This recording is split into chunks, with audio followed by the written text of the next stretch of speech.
So আমরাও ঘুরতে আসলাম ভুটানে সেই ভাইরাল ব্রিজ দেখতে। তো দেখতে থাকো ভিডিওটি।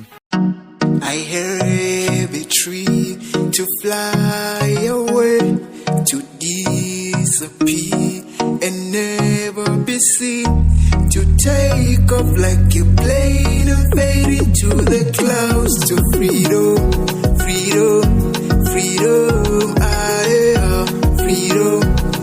তো চলে আসলাম আমাদের জয়কা শহরে, এবং জয়কা শহর আজকে সুন্দর ফাঁকা রাস্তা।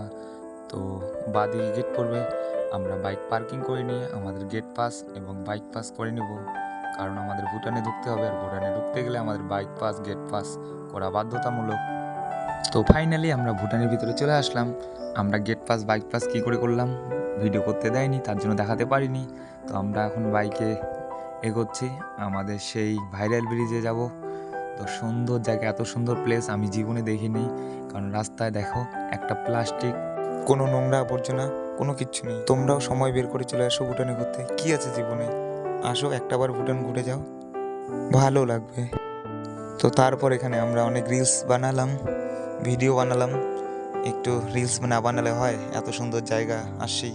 তো আমার বন্ধু আমার ক্যামেরা ধরে দিল, দেখো তোমরা এত সুন্দর ভিউ, মানে কি।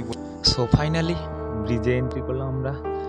এত সুন্দর প্লেস, এত সুন্দর ওয়েদার, এত সুন্দর হাওয়া হচ্ছিল, মানে কি বলবো আর। সুন্দর ব্রিজের মাঝখানে গেলে আরও বেশি সুন্দর লাগে সেই সামনের ভিউটা দেখতে, আর মাঝখানে গেলে এতটা হাওয়া তোমরা আসলে বুঝতে পারবে।